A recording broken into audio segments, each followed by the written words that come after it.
Entonces Jesús fue llevado por el Espíritu al desierto para ser tentado por el diablo. Y después de haber ayunado 40 días y 40 noches, tuvo hambre. Y vino a él el tentador y le dijo: si eres hijo de Dios, di que estas piedras se conviertan en pan.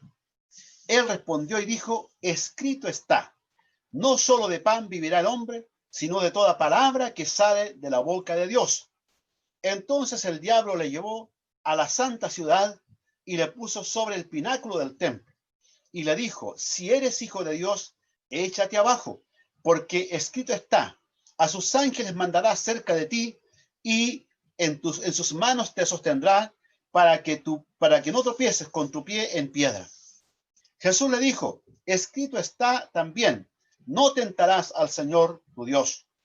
Otra vez le llevó el diablo a un monte muy alto y le mostró todos los reinos del mundo y la gloria de ellos. Y le dijo: todo esto te daré si postrado me adorares. Entonces Jesús le dijo: vete, Satanás, porque escrito está, al Señor tu Dios adorarás y a él solo servirás. El diablo entonces le dejó, y he aquí vinieron ángeles y le servían. Amén. Gracias, Señor, por esta palabra. Es una palabra, ¿cierto?, bastante conocida, lo que es la tentación de Cristo en el desierto por parte de Satanás mismo, el diablo. Vamos a ver entonces a través de esta palabra acerca de las estrategias de Satanás, estrategias para tentar y para provocar, ¿cierto?, la caída, para provocar el desaliento, para provocar el retroceso espiritual de los hijos y de las hijas de Dios. Hermanos, la Biblia dice que Jesús fue tentado en todo según nuestra semejanza, Hebreos 4:15. Fue tentado en todo según nuestra semejanza, pero sin pecado. Jesús siempre es el ejemplo en todo aspecto. Y realmente nosotros, cuando vemos a Jesús triunfante sobre el pecado, sobre la tentación, nos gozamos y nos alegramos, porque nuestro Cristo es vencedor sobre toda obra del diablo que se levantó contra él. Porque el diablo es osado, el diablo, ¿cierto?, es atrevido. El diablo si no tuvo, ¿cierto?, consideración con el Hijo de Dios, menos lo tendrá con nosotros. Por eso es que tenemos, amados hermanos, que estar preparados y estar firmes frente a todas estas acechanzas del enemigo, frente a toda esta lucha espiritual que tenemos día a día, porque la Biblia dice que no tenemos lucha contra sangre ni carne, sino contra principados, contra huestes de maldad que andan, ¿cierto?, en las regiones celestes. Hermanos, la lucha espiritual es una realidad espiritual y nosotros no podemos estar, por así decirlo, como mirando lo lejano, porque el enemigo vino para matar, hurtar y destruir, dice la Biblia. El enemigo vino para generar confusión, para generar oscuridad en nuestra mente, en nuestros corazones. Pero también la palabra de Dios dice que el Hijo de Dios, Cristo, vino para dar vida y vida en abundancia. Además, Él vino para deshacer las obras del diablo. Y en eso nos gozamos y nos alegramos, porque tenemos a un Cristo victorioso. Hermanos, ¿cómo el enemigo trabaja y en qué momento comienza a trabajar de manera muy fuerte con la tentación hacia los hijos de Dios? Lo vemos aquí en esta situación que ocurre con el propio Hijo de Dios, con Cristo. Ocurre, ¿cierto?, después que Cristo, ¿cierto?, fue bautizado. Mire, después que Cristo fue bautizado en el río Jordán por Juan el Bautista, viene, ¿cierto?, la tentación del enemigo.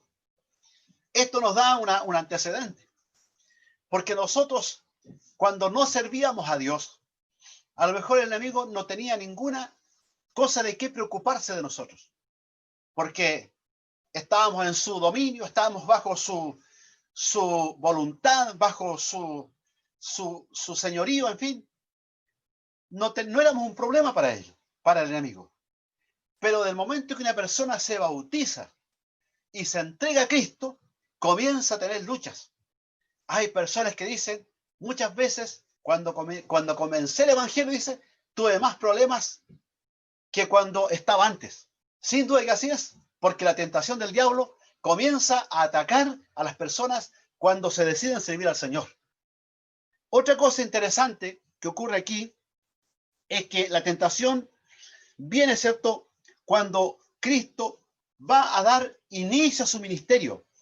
Un ministerio que sin duda nosotros lo vemos después en su desarrollo, que fue un ministerio tremendamente poderoso, con tremendas señales, con tremendos milagros, con una enseñanza profunda y gloriosa de Cristo, la revelación del Evangelio, de las buenas nuevas de salvación, cómo Cristo comenzó a atacar, ¿cierto?, a la obra maligna, a esa misma ataduras del diablo, ¿cierto? Gente que estaba llena de demonios, cómo Cristo las libertaba, ¿cierto? Y comenzó a deshacer sus obras malignas. Y es por eso que el diablo sabía a lo que venía Cristo. Sabía que era una amenaza tremenda para su poder. Y es por eso que al iniciar su ministerio viene este ataque del diablo. Hermanos, el diablo va a atacar también, sin duda, a aquellos que son una amenaza para su obra aquí en la tierra. Amados hermanos, el diablo va a atacar y va a tentar y va a querer hacer caer a aquellos hombres y mujeres que se consagran y buscan la presencia de Dios, porque precisamente este ataque y esta tentación del enemigo vino también, ¿cierto?, después que Cristo estuvo ayunando y orando en el desierto por 40 días y 40 noches. ¿Se da cuenta? Aquí vemos que el Señor estaba, ¿cierto?, totalmente compenetrado en las cosas espirituales. Y al término de este ayuno prolongado de Cristo, viene la tentación. La Biblia dice que cuando los discípulos, Pablo y Silas, ¿cierto?, iban a la oración, dice, allí en Filipo, dice que había una muchacha que salía todas las tardes y los delataba públicamente, quizás, ¿cierto?, los molestaba públicamente, diciendo: estos son siervos del Dios Altísimo que anuncian el camino de la salvación. Esto lo hacía constantemente hasta que esto molestó a Pablo y Pablo reprendió el espíritu que había en ella y esta mujer fue libre. Pero ahí también vinieron todos los problemas que después vemos, ¿cierto?, en cuanto al azote y el encarcelamiento de los discípulos. Siempre el enemigo se va a levantar contra aquellos que buscan la presencia de Dios. Por eso, amados hermanos, cuando la iglesia comienza a buscar a Dios, cuando la iglesia comienza a orar más, cuando los cristianos comienzan a trabajar más en las cosas de Dios, se compenetran más en las cosas de Dios, van a tener luchas. Pero también sabemos que van a tener bendición y confiados en el Señor tendrán victoria. Amados hermanos, porque el propósito de Dios también es que pasemos por estos procesos. Es que pasemos por estos procesos, porque dice que Jesús fue llevado por el Espíritu Santo al desierto para ser tentado. Mire, ve, el propósito de Dios era que Jesús sea tentado. O sea, había un propósito, porque la tentación siempre va a estar allí presente. Pero si no viene la tentación, entonces, ¿cómo usted va a estar seguro de que está firme en Cristo? Si no viene la prueba, ¿cómo usted va a estar seguro de que está firme en Cristo? Por eso es que es necesario que a veces estas cosas ocurran. Porque así, ¿cierto?, el Señor a través de estos procesos nos fortalece nuestro carácter cristiano, nos fortalece nuestra fe, nos fortalece nuestra vida espiritual a través de los procesos, a través de las pruebas, a través de las luchas. Amados hermanos, por eso, como dice, en las luchas y en las pruebas, la iglesia sigue caminando. Y también hay un corito que dice: batalla no es batalla si no viene la prueba. Si no hay la calumnia, batalla no es batalla. Con Jesús yo iré, pelearé la batalla. Si conmigo Él está, ganaré la batalla. En el nombre de Jesús todo es posible. Amén. Gloria a Dios. Amados hermanos, ahora si uno mira cómo fue la tentación que el enemigo hizo al Hijo de Dios, a Cristo. Aquí, primero, ¿cierto?, la primera tentación que el diablo hace contra Cristo es apuntando a las necesidades más emergentes, más urgentes, más básicas. Porque Cristo estuvo ayunando por 40 días. O sea, tenía mucho hambre, dice la Biblia. Aquí lo dice claramente. después de haber ayunado 40 días y 40 noches, tuvo hambre. Sin duda que tuvo mucho hambre. Entonces, la tentación vino apuntando a su necesidad puntual de ese momento. Hermanos, las tentaciones del diablo apuntan muchas veces a nuestras necesidades más básicas y urgentes. La necesidad de alimentarse, como es el caso de Cristo en este caso, ¿cierto? A veces hay necesidades por las cuales pasan los cristianos. Hay carencias por las cuales pasamos muchas veces nosotros aquí en la tierra. Y a veces está la tentación de solucionar ese problema con algo fácil, con algo rápido, con algo que a lo mejor pudiéramos pasar por sobre nuestros principios cristianos para tomarlo, ¿cierto? Durante estos tiempos que han habido crisis social en el país, cuando la gente, ¿cierto?, se tomaba un supermercado, lo saqueaba. Muchos decían, bueno, está bien, ¿no? Porque los ricos tienen mucho. Entonces, que los pobres tomen, está bien. Hermanos, cuando nosotros vemos esta contradicción, bueno, el mundo piensa como mundo, pero nosotros como cristianos pensamos como cristianos. La palabra de Dios dice que Dios siempre proveerá. Jehová Jireh. Dios siempre va a proveer para su pueblo, para su iglesia. Y no es preciso que nosotros caigamos en contradicciones con lo que nosotros creemos y debemos practicar conforme a la palabra de Dios para poder saciar nuestras necesidades. Como dice el Salmo 34, ¿cierto? Dice que los leoncillos tienen necesidad y tienen hambre. Mas los que esperan en Jehová o los que buscan a Jehová no tendrán falta de ningún bien. Y David decía, joven fui y envejecido, y no he visto justo desamparado, ni que de su simiente mendigue pan. Esta promesa es para nosotros, amados hermanos, pero el enemigo siempre va a querer tentarnos en base a estas cosas muy, muy básicas. El dinero fácil que muchas veces, ¿cierto?, la gente hoy en día consigue a través de engaños, a través de vender cosas prohibidas, a través de quitarle a otros, de robar a otros. El dinero fácil, las cosas fáciles. ¿Por qué? Porque quieren solucionar problemas y lo más práctico es buscar una forma rápida de tener ese dinero. ¿Cierto? Eso es lo que hace la gente. A veces también nosotros caemos en esta desesperación y nos metemos a veces en calillas, como dice la gente, en deudas que después no hayamos cómo pagarlo. Como una vez una hermana me decía, pastor, estoy tan arrepentida. Resulta que ella ganaba un sueldo de pensionada y vinieron, mire, de una caja de compensación de este que presta en plata, a ofrecerle un crédito. Y le dijeron, nosotros le pasamos 200.000 pesos esos años y con eso usted compra su leña y después nos va pagando. Entonces la hermana dijo, está bien, pues 200.000 pesos compro mi leña y después lo voy pagando. Pero sabe que no era un año que tenía que estar pagando. Estuvo pagando 7 años ese préstamo y todos los meses le sacaban sobre 10.000 pesos a su sueldito.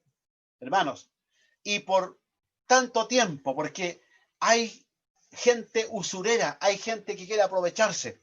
Y en ese sentido tenemos que tener cuidado. Nuestras necesidades, la Biblia dice que por nada estéis afanosos, si no sean conocidas vuestras peticiones delante de Dios. Bendito sea el nombre del Señor. Nuestro Dios sigue respondiendo a la oración. Nuestro Dios sigue respondiendo a las peticiones. Él dice la palabra de Dios, confía en Jehová, espera en Jehová, y confía en Jehová y espera en Él. Y Él te concederá las peticiones de tu corazón. Amén. ¿Usted lo cree? Gloria a Dios, yo lo creo con todo mi corazón. En este Dios grande y poderoso. Aleluya. Gloria a Dios. Entonces Jesús fue tentado para que él, Satanás dice, si eres hijo de Dios, di que estas piedras se conviertan en pan. La respuesta de Jesús fue categórica. Escrito está, No solo de pan vivirá el hombre, sino de toda palabra que sale de la boca de Dios. Hermanos, la palabra de Dios es lo que sacia el alma, el corazón. La palabra de Dios es el alimento espiritual, porque a veces, hermanos, tenemos ansiedades y la ansiedad la queremos llenar de cualquier forma, pero hay esa ansiedad no es a veces de hambre material, no es de hambre terrenal, ni sed de esta agua, es hambre y sed de la palabra de Dios. Y esta palabra es la que sacia nuestra hambre, nuestra necesidad espiritual. Nuestra alma hambrienta y sedienta se sacia de la palabra de Dios. No solo de pan vivirá el hombre, sino de toda palabra que sale de la boca de Dios. Y esta palabra es como una espada. Esta palabra es una fuente inagotable de bendición para la iglesia, para nuestras vidas. Amados hermanos, gloria a Dios por esto. Hermanos, la segunda tentación que el enemigo le hace a Cristo, ¿cierto? Es en relación a tentar o provocar a Dios. Porque le dice el diablo, le llevó a la santa ciudad y le puso sobre el pináculo. El diablo es tan atrevido que no le importó si estaba en la santa ciudad. Es ahí donde se produce la tentación. Es la santa ciudad. Hablamos, ¿cierto? Estos tipos de la iglesia. Precisamente, a veces estando rodeado de las cosas espirituales, el enemigo igual nos va a tentar. El diablo es tan osado que él fue capaz de presentarse delante de Dios como uno de los hijos de Dios para acusar a Job. Por eso, mi hermano, es que nosotros no podemos estar tan confiados. Por eso es que la Biblia nos advierte, el que esté firme, mire que no caiga, dice la palabra de Dios. Velad y orad para que no entréis en tentación, porque el enemigo no se duerme, el enemigo siempre está trabajando, está buscando la forma de cómo dañar tu ánimo, de cómo generarte un desaliento espiritual. Se atrevió a llevar a Jesús a la santa ciudad, al pináculo del templo, ¿cierto? La parte más alta, el techo más alto. Alguien dijo, el pináculo siempre parece resbaladizo. ¿Qué quiso decir esta persona, este sabio, este hombre de Dios? El pináculo siempre parece resbaladizo.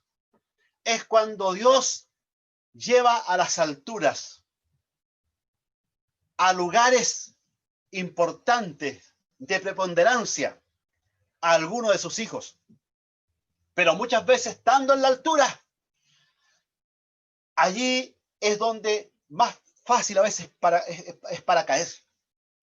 Por eso es cuando un cristiano es usado por Dios para orar, para ministrar, para predicar, para liderar, para estar al frente.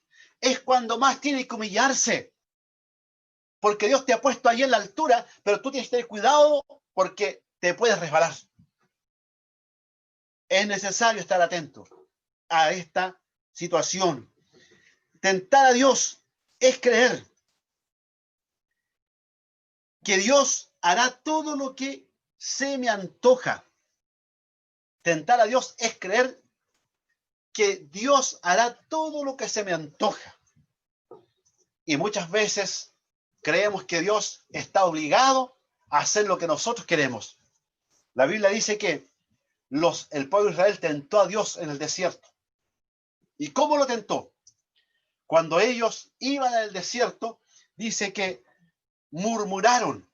El pueblo de Dios murmuró y habló contra Moisés y contra Dios, diciendo, ¿por qué nos trajiste a esta tierra? Aquí no tenemos carne y tenemos solamente este maná que nos has dado. Y tentaron, dice la Biblia, a Dios. Y vino la ira de Dios. Y dice que aparecieron serpientes venenosas en el desierto. Querían, que mordían a los hijos de Dios, a los israelitas, en este caso a los judíos, al pueblo de Dios, y morían por el veneno de la serpiente. Y estaban muriendo muchos. Entonces van los líderes a Moisés y le dice: Moisés, nosotros reconocemos que hemos hecho lo malo, hemos hablado contra ti, hemos hablado contra Dios. Ora a Dios, intercede por nosotros para que la ira de Dios se aplaque. Y dice que Moisés clamó a Dios y Dios le dice: mira, hazte una serpiente de bronce y colócala en un asta, en una altura, para que cuando alguien sea mordido por la serpiente venenosa del desierto, mire esa serpiente que está en una altura y entonces va a ser sanado. Y dice que de esa forma fueron libres y fueron sanados. Amados hermanos, esto es cierto lo que ellos hicieron: tentar a Dios, provocar a Dios, desafiar a Dios, desafiar el poder de Dios. Son cosas que a veces las personas caen. En su momento, hay momentos en que la vida, en que la mente se confunde, en que a veces frente a una presión, frente a una prueba, decimos: ¿dónde está Dios? ¿Por qué Dios no hace esto? ¿Por qué Dios no hace lo que le pido? Cuando nosotros sabemos que nuestro Dios es soberano, que Él, del momento que le presentamos nuestra petición, nuestro clamor, nuestra necesidad, Él ya la escuchó, pero Él responderá en su tiempo y en su momento. Amados hermanos, por eso hay que tener cuidado de provocar a Dios haciendo un mal uso de los dones y talentos. Porque aquí le dice: si eres hijo de Dios, le dice Satanás a Jesús, échate abajo, porque escrito está: a sus ángeles mandará cerca de ti y en sus manos te sostendrá para que no tropiece con tu pie en piedra. Esto es, ¿cierto?, hacer un mal uso del poder de Dios, hacer un mal uso de los dones espirituales a veces, hacer un mal uso de las cosas que Dios te ha dado, de la gracia de Dios. Eso hay que tener cuidado. Siempre hay una cosa que debe estar en nosotros, con lo cual vamos a evitar tentar a Dios. ¿Cuál es? El temor a Dios. Si hay temor de Dios, nunca vamos a provocar a Dios. Siempre vamos a ser sometidos a Él. Siempre vamos a aceptar su voluntad, aunque muchas veces la voluntad de Dios no nos convenga del punto de vista humano, pero la vamos a aceptar, porque siempre la voluntad de Dios será lo mejor para nosotros, será lo mejor para nuestras vidas, amados hermanos, y agradecer al Señor por todo lo que Él nos da, por todo lo que Él nos provee y nos da. Alabado sea el nombre del Señor. La tercera tentación es la tentación del poder y la fama. Dice que otra vez le llevó el diablo, el versículo 8, a un monte muy alto y le mostró todos los reinos del mundo y la gloria de ellos. Y le dijo: todo esto te daré si postrado me adorares. Mire, ve, tremenda osadía del diablo. ¿Cómo el diablo se atrevió a decirle eso a Jesús? ¿Cómo se atrevió? Tanta es la osadía. Es por eso, amados hermanos, que la Biblia dice que no le demos lugar al diablo, porque el diablo es osado, es terriblemente atrevido. A veces uno encuentra personas atrevidas, personas, como alguien dice, muy patudas, que da lo mismo, ¿cierto?, con quien estén o frente a quien estén, igual actúan con mucha patudez. Hay gente así, un carácter medio complicado, medio conflictivo. El diablo es así. El diablo es un ser que no respeta a nada ni a nadie. Es por eso que él se atrevió a decirle a Jesús: todo esto te daré si postrado me adorares. ¡Qué tremenda insolencia! ¡Qué tremendo atrevimiento! ¡Aleluya! Pero la respuesta de Cristo fue tremenda. Vete, Satanás, porque escrito está: al Señor tu Dios adorarás y a Él solo servirás. Bendito sea el nombre de Cristo. El corazón del hombre caído siempre tiende al enaltecimiento. Siempre tiende a la vanagloria, a la fama, hermanos.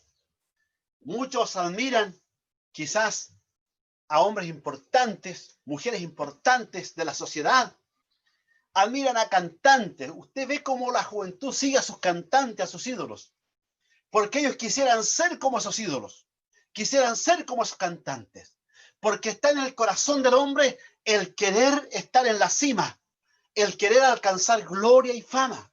Siempre está allí. Es el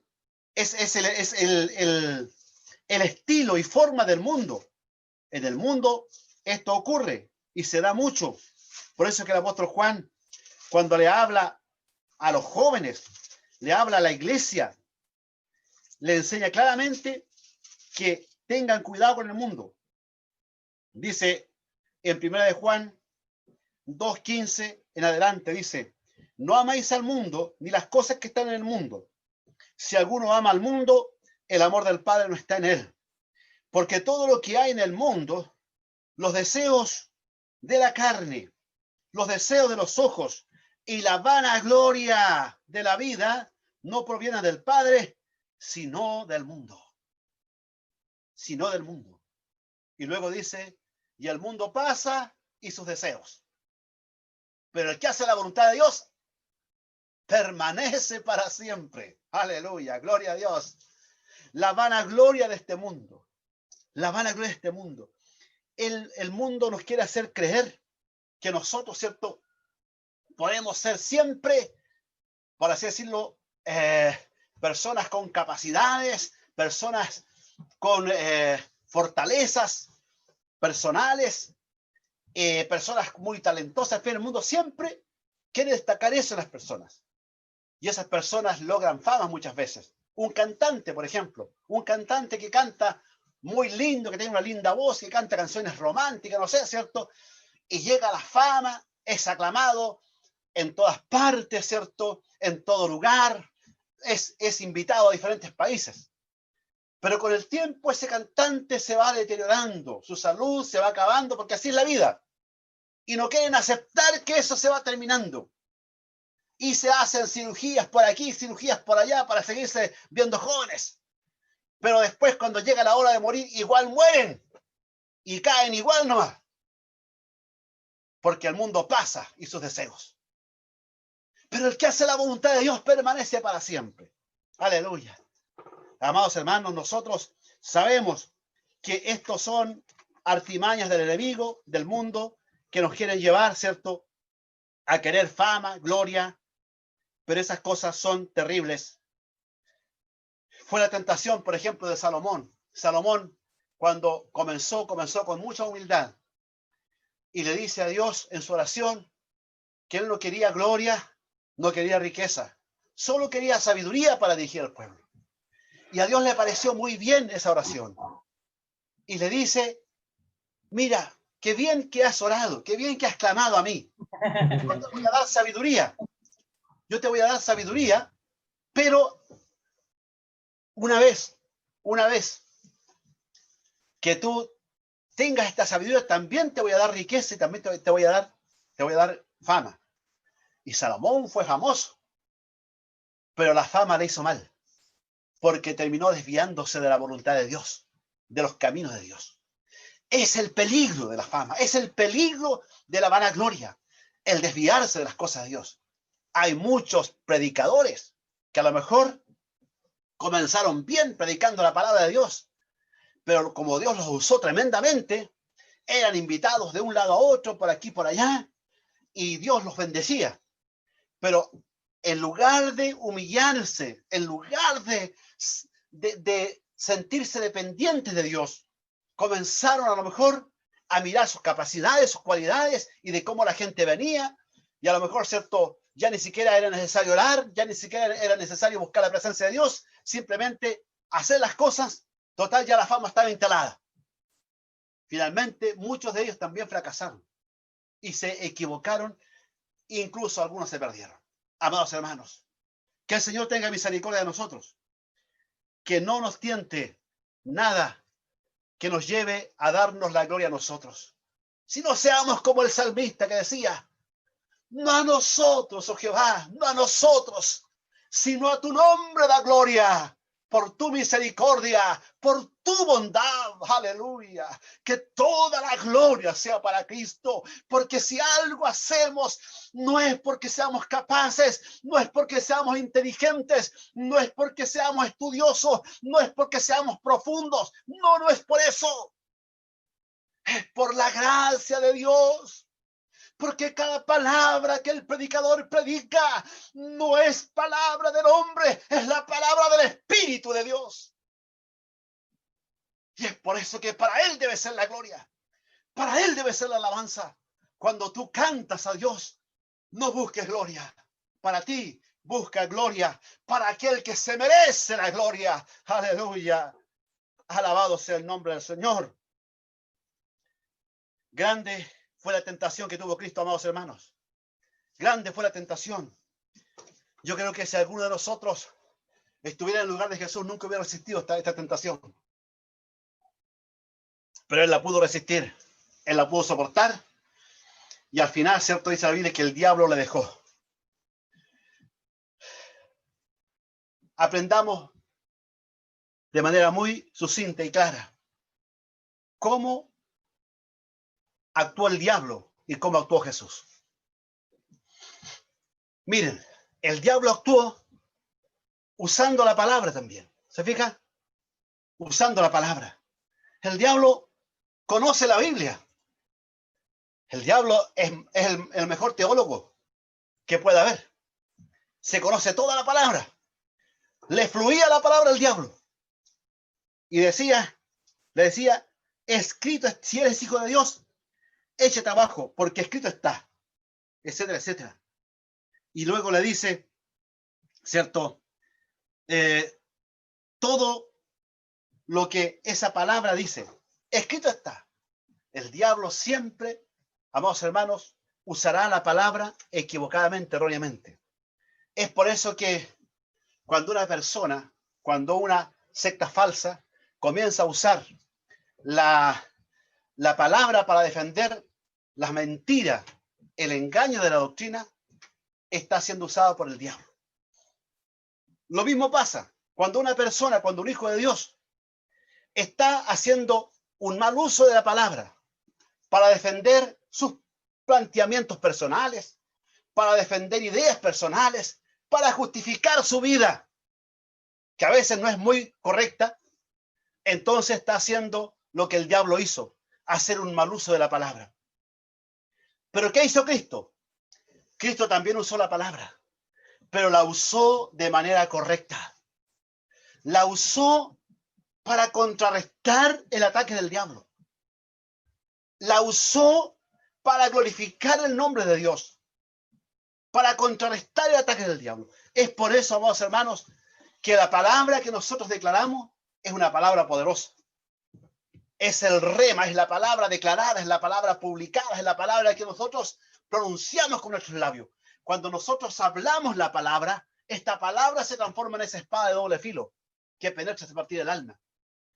Cuando nosotros declaramos la palabra, por muy quizás sencillo que seamos, quizás por muy limitado que seamos, por muy sencillo que sea el hermano, por muy sencilla que sea la hermanita, pero si dice esa palabra con valor y con fe, es esa espada de doble filo que penetra hasta partir del alma. Amados hermanos, el Señor nos dice que debemos escudriñar las Escrituras porque en ellas parece que tenéis la vida eterna, porque ellas son las que hablan de Él.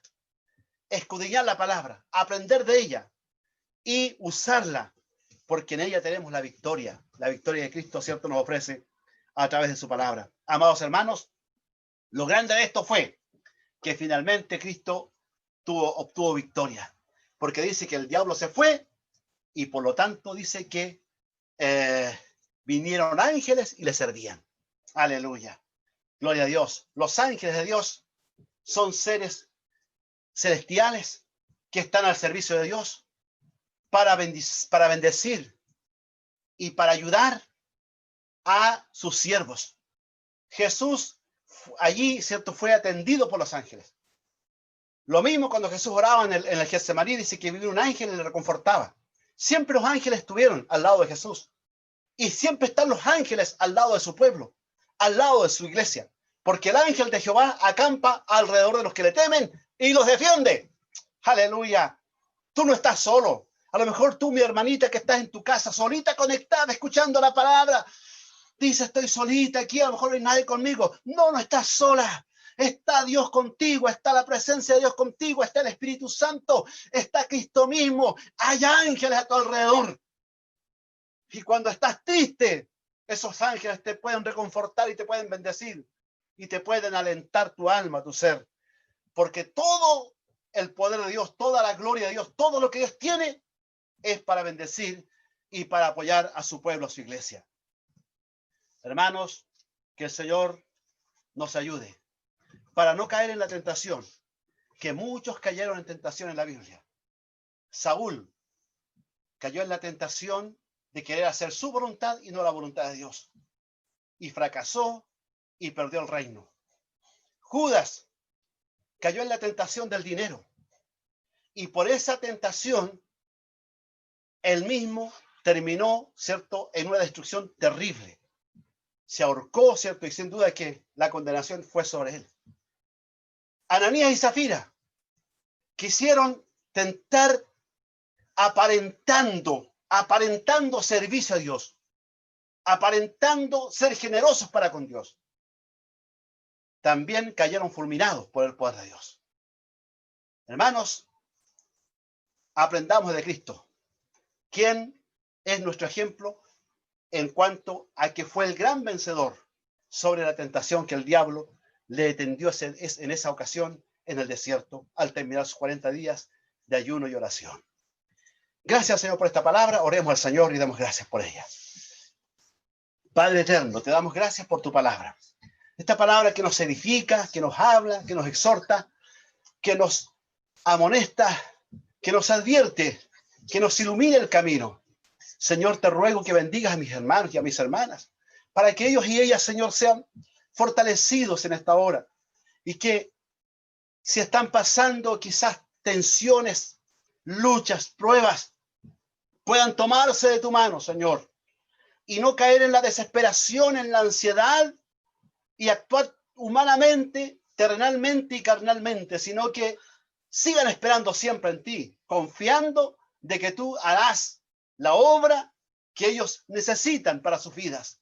Bendice a los enfermos, bendice a los que están siendo debilitados por las presiones de esta vida, fortalece sus vidas, fortalece sus corazones, ayúdale, Señor, levanta sus manos y anímale, Señor, por esta palabra. Sea para ti la gloria y la honra, en el nombre de Jesús. Amén y amén.